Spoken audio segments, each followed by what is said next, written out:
In this video, I am not going to be explaining everything you ever needed to know about music theory. Instead, I'm going to be giving you just a few of the most useful things to know in about 5 minutes. Let's get started. So, what you'll learn in this video is generic intervals. This is the second of the 4 elements that I believe are the most basic fundamental ones for mastering music theory. In this video, I'm going to briefly review, give you a definition of generic intervals and some examples, explain why it's important, and then tell you where to go next. So just a brief review. In the last video, I talked about the musical alphabet, which has 7 letters: A, B, C, D, E, F, and G. And the musical alphabet repeats. So after A, B, C, D, E, F, G, it goes back to A again. B, C, D, E, F, G. Okay? So it's a repeating alphabet. Now the generic intervals utilize the musical alphabet. So to find any generic interval, you're going to count the letters in the musical alphabet from your starting letter to your ending letter. It makes you include both your starting and ending letter. So let me give you a few examples. So let's say you're starting on A and you're going to B. So that's 2 letters, A, B. So that would be called a second, a generic second. Okay. You don't always have to start on A. Let's say we started on C and you went from C to D. 1, 2.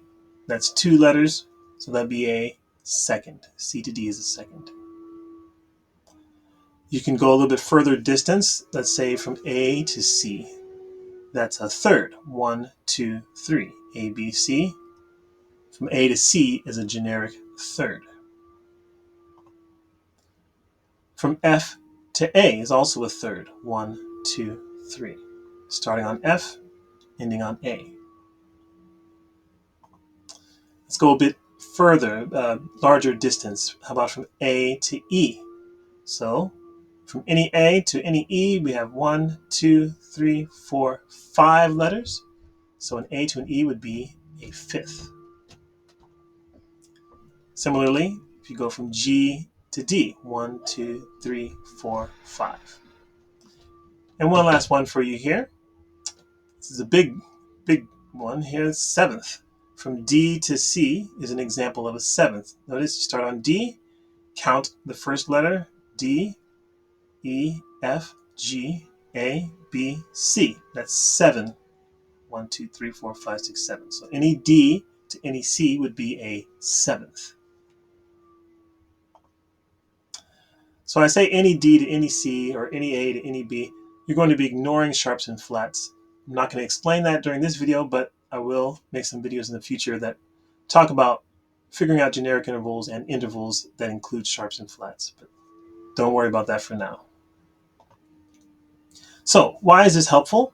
Well, if you are able to perceive the distances between any 2 notes, that gives you a ballpark idea of how far apart they are, how much higher or how much lower one note is than the other. So for example, a second, those are pretty close together, but a fifth or a seventh is a much bigger distance. And so just by knowing those 2 letters, A to B versus A to G or A to F, you have a better idea of how far apart those are. So you're in the ballpark. So just as a review, to find the generic interval, count the letters in the musical alphabet from your starting letter all the way to your ending letter. Make sure you include your starting and ending letters when you're counting. I have some resources in the description for you. So if you'd like to learn more about the elements of music theory, learn more about generic intervals and other concepts, check there. And make sure you look for the next video in this series, which is the 3rd element, the chromatic scale.